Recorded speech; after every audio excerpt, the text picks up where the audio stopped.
Muchas gracias, muy Muito bueno. obrigado. Muito bom dia. Eu gostaria de agradecer o convite do Ministério da Saúde do Brasil para poder compartilhar a nossa reflexão sobre o Plano de Ação de Recursos Humanos dos Estados-membros das Américas e poder também gerar um espaço de conversa do Programa Sul-Americano OPAS. E gostaria de também confirmar se vocês estão me escutando, porque eu gostaria de Minuto, por compartilhar. favor. Bom, então o que nós vamos tratar agora e apresentar são os objetivos do Plano de Ação de Recursos Humanos. Então, vamos inicialmente, brevemente, mostrar como se construiu esse plano de ação e, posteriormente, nós vamos tratar tratar um pouco sobre a importância que teve os países no avanço desses objetivos estabelecidos no plano de ação no contexto de emergências sanitárias, como o caso da Covid. O primeiro que eu gostaria de falar é sobre que a pandemia de Covid-19, ela modificou muitas das pessoas que estão atuando hoje. Então, novamente, manifestou uma vez mais que os recursos humanos para a saúde é um pilar fundamental para uma adequada resposta diante dos sistemas de saúde, diante de uma crise sanitária, mas também aqueles mais vulneráveis, ou seja, os recursos humanos, eles são a primeira linha para uma resposta, mas também para aqueles que ficam doentes ou aqueles que se estressam. E considerando isso, é importante que muitos países têm que tratar desse desafio da pandemia como uma situação complexa, tratada também pelo fato de uma escassez ou a má distribuição ou desalinhamento dessas necessidades da saúde da população e também das competências dos trabalhadores da saúde, porque a partir desse contexto da pandemia surgem essas iniciativas que os Estados membros, eles geram estratégias para poder tratar esse tema. Contudo, nesse contexto da pandemia, eu acredito que a maior relevância de linhas estratégicas e também de ações aprovadas para esse Conselho Diretivo da OPAS é também fortalecer e encontrar as fortalezas que temos para poder enfrentar a emergência dos países, para que seja consolidado esses objetivos e também os desafios que nós temos que observar nesses países que têm. E a capacidade de resposta diante de uma crise sanitária que está estritamente dentro de uma fortaleza de saúde e também em matéria de recursos humanos, através de planos de capacitação e investimentos suficientes em sistemas de informação confiáveis e atualizados, planos também de capacitação e estruturais, com redes integradas. No entanto, essa primeira reflexão é para poder traçar a importância que temos que contar com objetivos consolidados. E então, quais são os dois instrumentos, os dois mandatos dos Estados-membros que queremos comentar? Inicialmente, em setembro de 2017, na 29ª Conferência Sanitária Pan-Americana, se aprovou a Estratégia Regional dos Recursos Humanos para o Acesso Universal e a Cobertura Universal de Saúde. E nessa estratégia, nós temos um mandato para que a mesma solução ou a mesma resolução possa tratar de que onde tenha um plano de ação para a estratégia e também esse plano possa ser aprovado no ano seguinte, dentro do Conselho Diretivo, no ano de 2018, onde nós temos uma estratégia que temos que fazer em conjunto esse objetivo, mas também, um pouco brevemente, tratando da estratégia, para a construção dessa estratégia, o que queremos demonstrar aqui é que esses dois instrumentos foram construídos de forma participativa, gerando espaços de colaboração e de consulta com os países e também com as equipes técnicas dos países. E, obviamente, no ano de 2005 e também 2015, tivemos um fator importante que foi as ações regionais, à medida dessas ou a mensuração dessas metas regionais, e foi feita uma medição dessas metas. Foi feita uma primeira inicialmente em 2008, depois uma segunda em 2013, e depois foi construído um conjunto de construção desses processos de avaliação, onde construiu-se um grupo de assessores especialistas e por também diretores de recursos humanos e pessoas de assessoria, onde puderam observar os avanços dos países. E ali nós podemos observar que temos um papel importante desse documento de trabalho que foi feito, que foi a base. Esse documento ele foi a base do que foi a estratégia de recursos humanos. Foi um instrumento fundamental dentro de uma região, dentro de uma reunião de 2015 em Buenos Aires, onde nós vimos quais são os aspectos que, a partir da avaliação que foi feita, todo esse processo do avanço dessas metas deveria ser reforçado para poder continuar avançando. E em que aspectos nós estávamos analisando que fomos avançando para que continuemos. E, finalmente, continuamos também com o processo de retorno, de feedback para as estratégias que foram aprovadas também no ano de 2016. Mas, como nós mencionávamos, bom, as 3 linhas que foi mencionada por essas estratégias foram linhas muito importantes e que, de alguma forma, tratavam de todas as necessidades em matéria de recursos. Então, a primeira é a de fortalecer e consolidar a governança e a reitoria dos recursos humanos. Isso tudo tem a ver com a capacidade de reitoria, também de recursos humanos, mas também da capacidade das autoridades para poder exercer esse fim. A segunda linha estratégica de ação é abordar as condições e o desenvolvimento também das capacidades para poder continuar o acesso e a cobertura com equidade e qualidade. Aqui o profissional de saúde, distribuição equitativa de profissionais, fortalecimento e níveis. E com isso, nós temos a relação nessa segunda linha. E terceiro, reorientar o setor de educação para poder responder às necessidades dos sistemas de processo de transformação em relação à saúde universal, ou seja, dizer quais são os perfis dos profissionais formados para o nosso sistema de saúde. Nós estamos formando os sistemas de saúde e os profissionais. Esse seria um pouco da terceira linha e o seu desafio. Com isso, a partir disso, no ano de 2018, se estabelece o plano de ação. E o propósito desse plano de ação é um propósito de apresentar objetivos prioritários para cada linha de ação. E os objetivos, eles buscam avançar de maneira mais expedita o itinerário que é traçado pela Estratégia Regional dos Recursos Humanos para facilitar os países na elaboração das folhas dos seus roteiros e assim que fossem adequadas para as realidades locais. Então, como construímos objetivos do plano de ação? Um conjunto objetivo para cada uma das linhas estratégicas de ação que nós temos recentemente. Então, aqui nós temos as etapas. Nós fizemos um conjunto de programas subregionais com os diretores de recursos humanos, com os chefes das comissões, das relações de recursos humanos, e sentamos ali para poder dialogar e tratar dos conteúdos de estratégias, para eles os elementos mais prioritários que eles tinham dentro da estratégia e também o que poderíamos transformar esses objetivos a serem alcançados, considerando as necessidades dos países e as capacidades dos países. E são as diferentes etapas que nós temos e que encontramos para construir o objetivo e também para construir os indicadores. Tudo isso também dentro de um processo de validação com um grupo de especialistas muito importante, que eu vejo aqui presente também na reunião. Então, eu gostaria de mostrar a vocês algumas fotos que são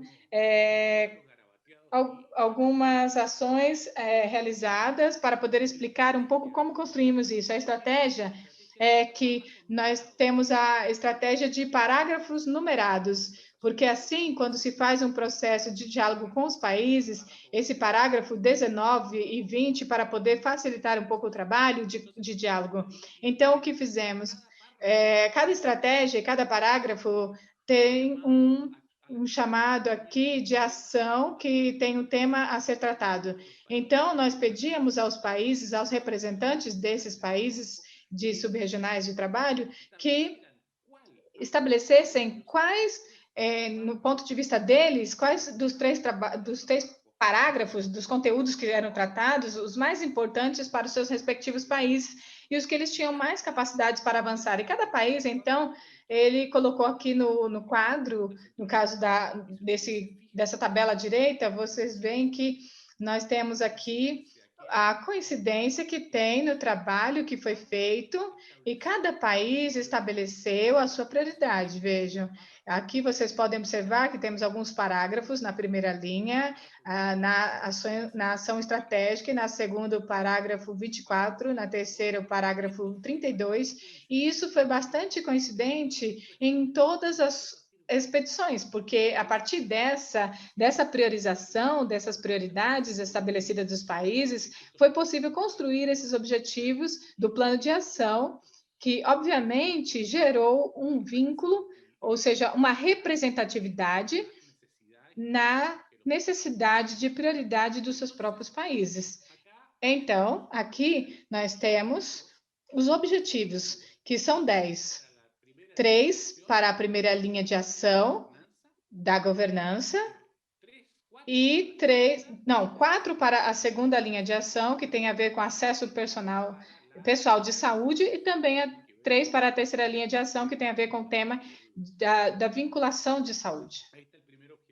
Então, o primeiro objetivo está aqui, com 2 indicadores. O primeiro objetivo é consolidar a reitoria através da formulação e implementação de uma política nacional de recursos humanos para a saúde, orientada à transformação pelos sistemas, a saúde universal, acordada intersectorialmente e também de alto nível. E aqui nós temos isso muito relevante e que também está expressado em indicadores como, primeiro, uma política nacional de recursos humanos orientados para a transformação. E, além disso, o importante é que essa política esteja acordada intersectorialmente e em mais alto nível, porque dá sustentabilidade à política no futuro. E também tivemos a oportunidade, com programas de políticas de recursos humanos, de elementos essenciais, quando vamos revisar de outros países, é que às vezes as políticas elas duram por uma ação ministerial ou uma ação de governo, porque justamente não tem a sua sustentabilidade de poder estar, digamos, em trâmite em outras ações de políticas. Então, digamos que teria que ser de forma intersectorial, que teria muito mais avanço. E também a importância de que esses objetivos tenham um contexto sanitário, porque nós vemos e estamos elaborando na organização alguns documentos sobre esse tema. E, evidentemente, quando um país tem uma política nacional de recursos humanos, ele tem uma reitoria mais consolidada, e isso permite o processo de formação, os perfis de competências, as condições de trabalho. Isso é profissional, a distribuição dos profissionais da saúde pelas suas necessidades. E um país que tem isso fortalecido, evidentemente, tem a sua capacidade de resposta de crises sanitárias, que será muito maior do que um país que não tem esse tipo de estrutura. Então, o que se faz com esses países que não têm uma política nacional de recursos humanos diante da pandemia? Por exemplo, eles constituíram mesas institucionais de contingências, onde tem espaços de colaboração de saúde, educação, finanças, para poder estabelecer ações de emergências para a Covid, mas diante de uma política nacional, esse processo se torna muito mais fácil. E o segundo objetivo é fortalecer as capacidades de planejamento estratégico da força laboral, incluindo análise de mobilidade profissional, com o objetivo de projetar e responder às necessidades do pessoal de saúde a médio e longo prazo, com o apoio de um sistema de informação nacional de recursos humanos. Então, vocês veem os indicadores, nós temos 2 elementos centrais. O primeiro, capacidade para fazer planejamentos estratégicos, e segundo, um sistema nacional de informação de recursos.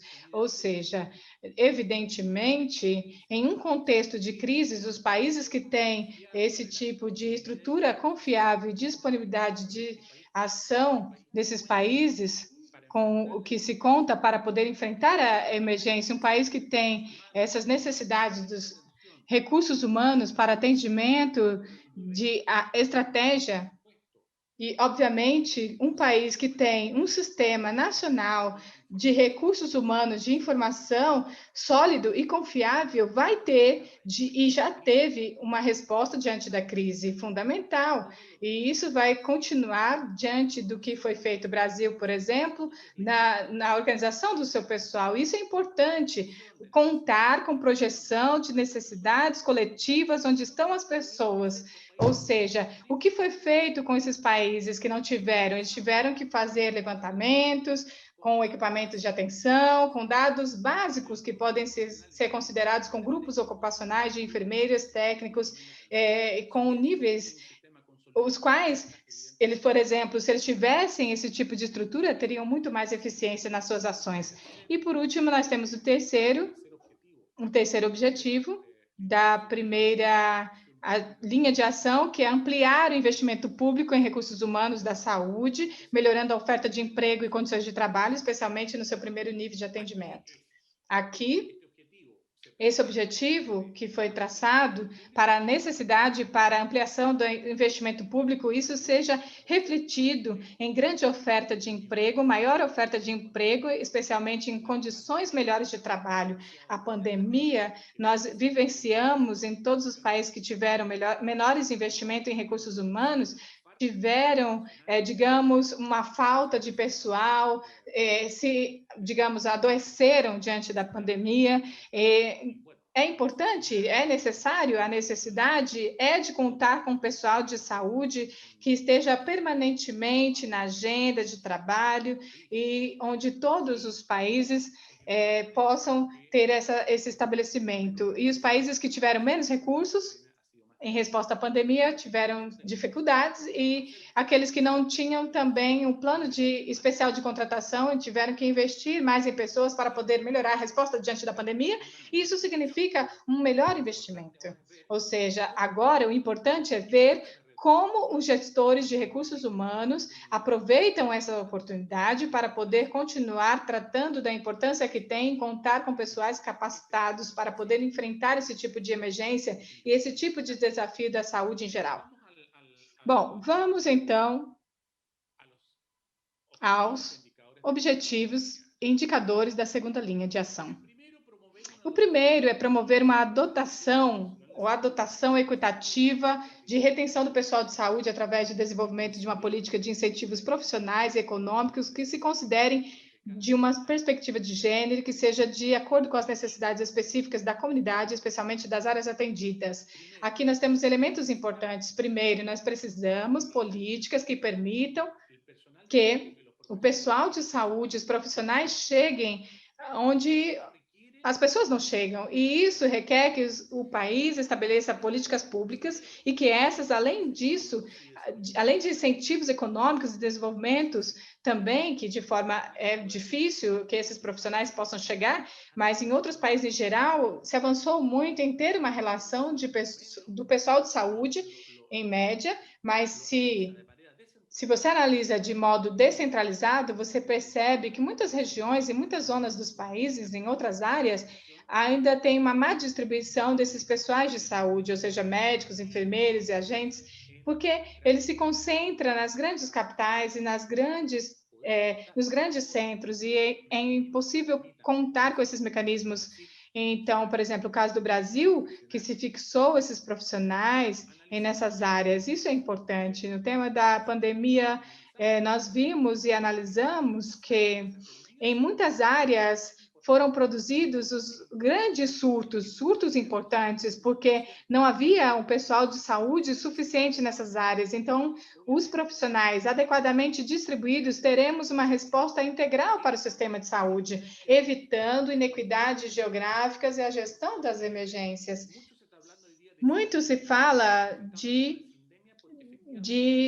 uma suposta pandemia, porque temos aí uma pobreza, nós temos aí algo anunciado onde a pandemia atua de forma mais forte. Então, nós temos que ter um pessoal que permita tratar esse desafio de forma mais efetiva.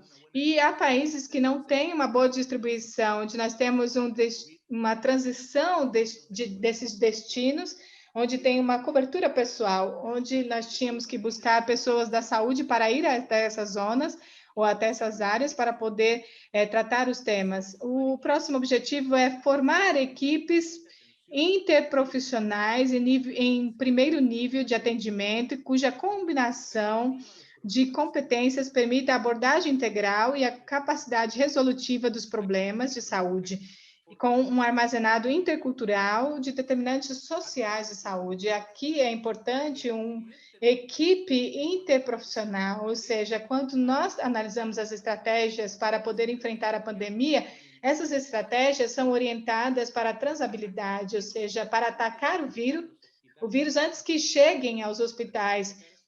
Essa é a estratégia onde nós tivemos mais êxito, e ali é importante obter medidas de prevenção para evitar contágios de forma oportuna para os diagnósticos através de mensagens, estabelecendo esse tipo de rastreamento, evitando sobrecarregar a rede e também a rede hospitalar, para que se possa alcançar nos países os quais conseguiram consolidar essas equipes e fortalecer em primeiro nível.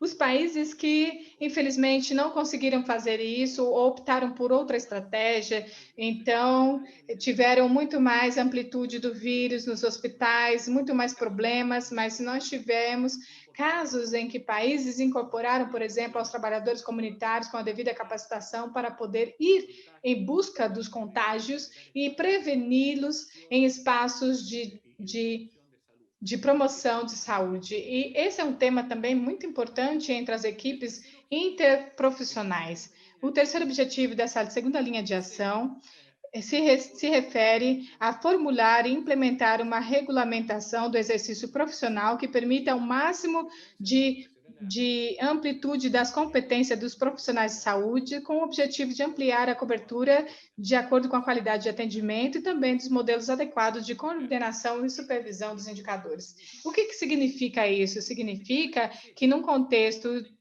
de escassez, onde os profissionais da saúde não estão em todas as partes dos países intrarregionais, é importante que esses profissionais possam ter as suas competências, ou seja, há experiências no caso de enfermagem avançadas, ou de diretrizes que estão se cumprindo, ou trabalhos que estão sendo realizados em resoluções, e também em um contexto de crises sanitárias, o máximo que se pede de experiências profissionais em um conjunto, em uma necessidade, em uma pressão sobre esse tema, é evidentemente um aspecto fundamental. Os países, por exemplo, onde as enfermeiras de prática avançada em primeiro nível têm uma capacidade de resolver problemas e dar respostas que esses países têm ainda diante de uma crise sanitária, evidentemente, é muito maior.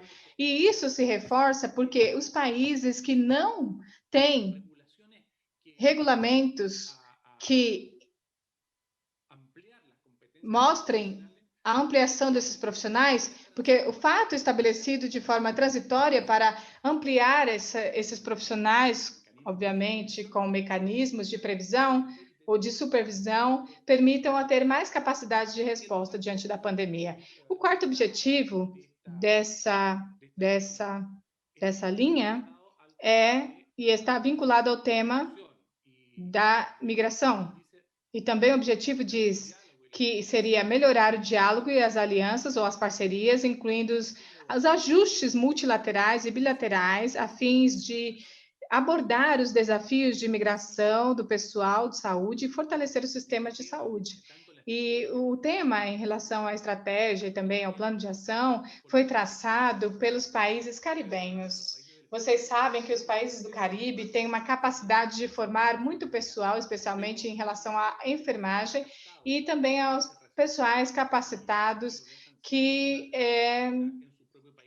têm a sua capacitação do seu próprio país, onde tem investimentos de recursos para esse tipo de capacitação, mas tem um retorno. E na América do Sul se transformou também um forte forte ambiente na ação do caso da Venezuela e outros casos também, onde nós temos um fenômeno que em 2017, quando começou-se a discutir esses temas, não era tão evidente como o caso de agora. Então, aqui, no caso, nós temos o tema da imigração como uma resposta de sistema da pandemia, onde os países que têm políticas de reconhecimento de títulos e acordos bilaterais, obviamente, contam com uma melhor dotação de pessoal para enfrentar a pandemia, para enfrentar a crise. E não é somente uma questão de enfrentar a crise, mas o que acontece é que em alguns países, ou muitos países, não muitos, mas alguns países da região, estabeleceram medidas transitórias de flexibilização de reconhecimento para poder permitir exercícios de profissionais estrangeiros. E agora nós, Dr. Major Garcia, anunciou um trabalho que nós fizemos para recuperar experiências do que aconteceram nos países e continuamos vendo esse trabalho que eu me lembro que, pelo menos, Argentina, Chile e Brasil estabeleceram um decreto especial que permite o exercício profissional para enfrentar a crise da pandemia e também de profissionais os quais tiveram o seu título no estrangeiro. Bom, agora vamos finalmente a terceira linha, com o objetivo que tem a ver com a educação e saúde. O primeiro objetivo é esse, de desenvolver mecanismos de articulação permanente e acordos de alto nível entre os setores da educação e saúde para alinhar a formação e o desempenho dos recursos humanos com as necessidades presentes e futuras do sistema de saúde. Ou seja, a grande pergunta, nós estamos formando profissionais que nós requeremos e, para isso, não se pode fazer essa pergunta, não se pode responder se não tem uma vinculação intersetorial entre educação e saúde, obviamente, entre as universidades. Os acordos intersectoriais também permitem que essas estratégias de formação dos recursos humanos sejam consistentes com a necessidade do país e facilita também os planos dos recursos humanos quando se tratam disso, de melhorar a resposta diante de uma crise sanitária. E a emergência e os países que não têm, ou que não tiveram, que não desenvolveram esse nível de acordo de emergência sanitária com oportunidades para gerar mecanismos de colaboração e de contingência para poder abordar a pandemia, então, a universidade. E, então, muitos países traçaram como incorporar os internos e requer uma articulação de saúde, ou seja, é um tema de médio prazo, em uma crise sanitária também, e é uma necessidade que não se pode avançar ou melhorar ou planejar a disponibilidade se não há um diálogo do setor educação e saúde. E o segundo objetivo tem a ver com a qualidade, ou seja, da formação. Ou seja, dispor de sistema de avaliação e de credenciamento das carreiras da saúde, com padrões não somente em competências científico-técnicas, mas sim sociais, desses que estão saindo ou se formando. Aqui nós temos esses indicadores, e o primeiro indicador nos diz que o desafio é que pelo menos tenhamos uns 50% das carreiras. Mas o segundo nos dá o sistema de credenciamento, ou seja, uma missão social de formação docente e educação interprofissional, ou seja, o educador tem um perfil específico e com respeito de como nós estamos considerando a qualidade da educação e o sistema de credenciamento da educação com padrão de conceder essas competências para as equipes, evidentemente vai ter uma melhor qualidade de respostas da crise sanitária. E os países que não conseguiram isso, conseguiram estabelecer mecanismos de contingência para poder capacitar o pessoal de saúde, de emergência sanitária, mas também para essa capacitação é importante que no regulamento, na qualidade de formação seja fundamental. Então, o Brasil, ele demonstrou essas iniciativas todas que teve em relação à capacitação do pessoal e também no processo da pandemia com as universidades, de provar a qualidade e também tudo isso se garante para que possamos ter mais segurança. E o último tópico, objetivo é desenvolver mecanismos de regulamentação em um plano de formação para as especialidades prioritárias, nas que contemplem um número de especialistas requeridos pelo sistema de saúde e um aumento da formação de saúde familiar e comunitária. também, esse é um trabalho conjunto com as universidades. Quais são as especialidades que os países requerem? E como planejar o setor? Como podemos organizar isso e apostar? Porque as especialidades para a saúde, elas são prioritárias, então, se obviamente nós fortalecemos em níveis específicos, temos também que fortalecer essas especialidades.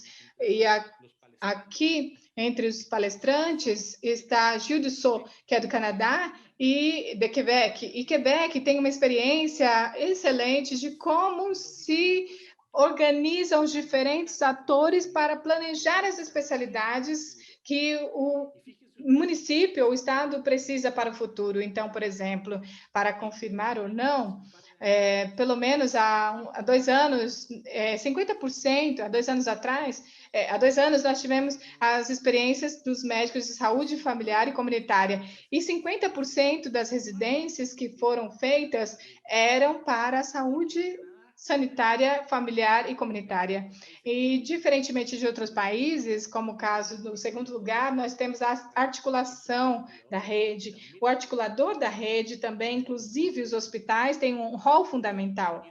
E no contexto da emergência, um sistema que tenha um bom planejamento de especialidade, que tenha um primeiro nível de fortalecimento como médico da família, que vai gerar ali contenção, ou muito boa contenção, diante da crise como essa da pandemia, e aqueles países que também têm um bom planejamento de especialidades. Os países que não tiveram isso, tiveram que fazer um levantamento, de disponibilizar especialidades diante da Covid e fortalecer as competências de médicos gerais para essas necessidades. Mas o importante, então, é que um bom planejamento de especialidades permitirá ter uma melhor resposta técnica. Bom, eu gostaria de finalizar dizendo que, diante desses objetivos, diante deles, eles foram traçados antes da crise, mas o que nós queremos dizer aos senhores é a importância que têm os países que avançaram, que têm mais consolidados esses objetivos e indicadores.